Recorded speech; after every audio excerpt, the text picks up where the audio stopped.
2025 সালের এসিআর আমরা জানুয়ারি মাসে জমা দিই। তো এসিআর জমাদান নিয়ে আমি আমার একটা ভিডিওতে বলেছিলাম যে কোন নিয়মগুলো ফলো করলে আপনারা একটা ভালো মানের এসিআর জমা দিতে পারবেন। তো ওই নিয়মগুলো ফলো করে আমরা যখন এসিআরটা জমা দেব, দেওয়ার পরও দেখা যায় যে অনেক সময় আমাদের নম্বর প্রদানের ক্ষেত্রে অনুস্বাক্ষরকারী কর্মকর্তা, প্রতিস্বাক্ষরকারী কর্মকর্তা আমাদেরকে কম মার্ক প্রদান করে এবং দেখা যায় যে অনেক সময় আমরা কাঙ্ক্ষিত মার্ক পাই না বা আমাদের এসিআরে বিরূপ মন্তব্য করা হয়। তো সেক্ষেত্রে এখন কিন্তু গোপনীয় অনুবেদন অনুশাসনমালা 2020 অনুযায়ী কোনো ধরনের পূর্ব সতর্কতা বা পূর্ব নোটিশ ছাড়া কাউকে আপনি এই এসিআরে বিরূপ মন্তব্য করতে পারবেন না। তো এসিআরে বিরূপ মন্তব্য যেহেতু করতে পারবেন না, সেক্ষেত্রে যদি কম মার্ক প্রদান করে, অর্থাৎ আপনাকে সর্বনিম্ন 70, 71 বা 70 প্লাস মার্ক দিয়ে দিল, সর্বনিম্ন 69 মার্ক থেকে নিচে যদি মার্ক প্রদান করে, সেটা কিন্তু বিরূপ মন্তব্যের শামিল এসিআর। তো এই যে ইন্টেনশনালি যদি কেউ এটা করে, তিনি কিন্তু এর জন্য দায়ী হবেন। তিনি যদি অনুস্বাক্ষরকারী কর্মকর্তা হন, প্রতিস্বাক্ষরকারী কর্মকর্তা হন, দুজনেই দায়ী হবেন। এখন আপনাকে পূর্ব সতর্কতা বা পূর্ব নোটিশ ছাড়া এসিআর যদি আপনাকে বিরূপ মন্তব্য করে, সেক্ষেত্রে আপনি একটা সমাধান পাবেন, আপনি রিভিউ করতে পারবেন, সেটা নিয়ে আপনার বলার থাকবে এবং যারা ডোসিয়ে সংরক্ষণকারী কর্মকর্তা থাকবে, সেই ডোসিয়ে সংরক্ষণকারী কর্মকর্তা আপনার এসিআরে যে বিরূপ মন্তব্য করা হয়েছে বা আপনাকে বিরূপ মানের মান দেওয়া হয়েছে, নম্বর প্রদান করা হয়েছে, সেটা সম্পর্কে আপনাকে অবগত করাবেন। তো অবগত করার পর আপনার অনুস্বাক্ষরকারী এবং প্রতিস্বাক্ষরকারী কর্মকর্তা যদি দুইজনেই আপনাকে ব্যাড কমেন্ট করে থাকে, কোনো ধরনের ডকুমেন্ট ছাড়া, কোনো ধরনের পূর্ব নোটিশ ছাড়া, তাহলে সেক্ষেত্রে আপনি তাদের কাছে আপনি আপনার মতামত, আপনার জবাব চাওয়া হবে এবং তাদের কাছেও আপনার জবাবটা তুলে ধরা হবে যে এটা অবলম্বন করুন বা আপনি আপনার ভুল স্বীকার করলেন যদি ভুল থেকে থাকে আর মিসআন্ডারস্ট্যান্ডিং থেকে থাকে। তো এভাবে কিন্তু আপনার যে এসিআরের যে বিরূপ মন্তব্য, সেটা কিন্তু আপনি একটা অবলম্বন বা বহালের পথে কিন্তু যাবে। নর্মালি পূর্ব নোটিশ ছাড়া বহালের নিয়ম 2020 সালের গোপনীয় অনুমোদন অনুযায়ী নাই। তারপরও যদি এটা হয়, তাহলে আপনি ঊর্ধ্বতন কর্তৃপক্ষের কাছে সেটা নিয়ে আপিল করতে পারবেন। এখন এই বিরূপ মন্তব্য যদি বহাল হয়, তাহলে আপনার জীবনে কি কি ঘটতে পারে?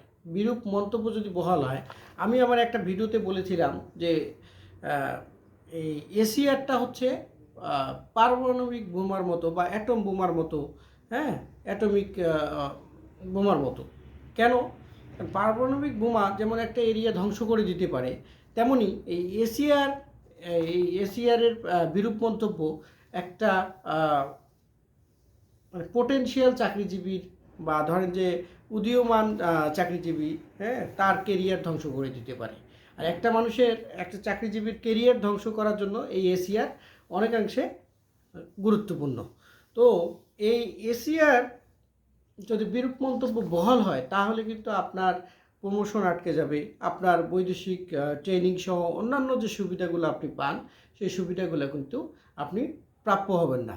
এখন আপনার যে জিনিসটা আপনাকে মাথায় রাখতে হবে, আপনি যদি বিরূপ মন্তব্য পেয়ে থাকেন, তাহলে অবশ্যই সেটা যদি বহাল হয়, তাহলে আপনাকে সেটা রিভিউ করতে হবে এবং রিভিউর পরেও যদি সেটা বহাল থাকে, সেটা কিন্তু আর কোনোভাবেই সেটা মানে সেটা মুছে ফেলা যাবে না। তো এক্ষেত্রে আপনার যে গোপনীয় অনুবেদন অনুশাসনমালা 4.5.6 অনুযায়ী সেখানে স্পষ্টভাবে বলা আছে যে সততা ও সুনাম সম্পর্কিত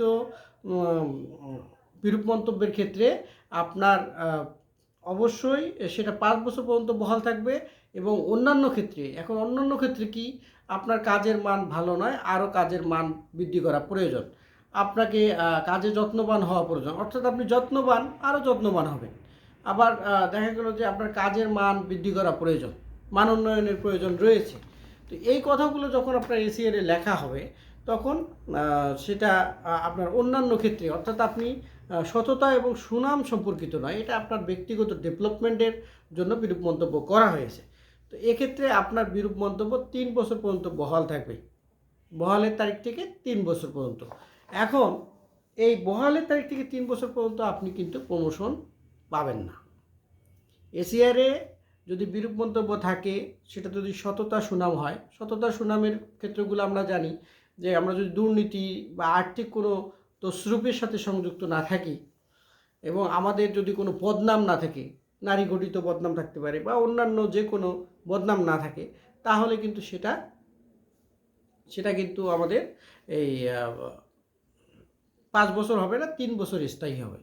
তো সেক্ষেত্রে এসিআর কিন্তু আমাদের অনেকাংশে ক্ষতি করতে পারে। এজন্য যারা প্রফেশনালিজমকে গ্রহণ করতে পারেন না বা প্রফেশনালিজম নিয়ে যাদের মধ্যে অনেক সময় দেখা যায় যে যাদের মধ্যে এটা আসলে মনে হয় যে না, প্রফেশনাল হব না, আমি আমার মতো করে কাজ করব, আমি আমার মতো করে আসবো যাব, হ্যাঁ, তাহলে কিন্তু একটা প্রতিষ্ঠান লাভবান হবে না, আর আপনার কেরিয়ারও কিন্তু ততটা ডেভেলপড হবে না। এখন আপনি শুধু নেগেটিভ টাইপের কথা বলেন যে আপনি কি করছেন, আপনার কি হয়েছে, হ্যাঁ, এইরকম টাইপের যদি মানসিকতা হয় আপনার, সেক্ষেত্রে কিন্তু আপনি ওভারঅল যে চাকরির যে মানসিকতা সেটা কিন্তু আপনার ভালো না, বা চাকরির যে ধারণা সেটা সম্পর্কে আপনার ভালো না, আপনি কেরিয়ার সেন্ট্রিক পারসন না। তো এই যে বিরূপ মন্তব্য বহাল হওয়ার পর আপনার এটা কিন্তু আপনার 5 বছর এবং 3 বছর সেটা স্থায়ী থাকবে। এখন এই 5 বছর 3 বছর স্থায়ী থাকার পরেও আপনার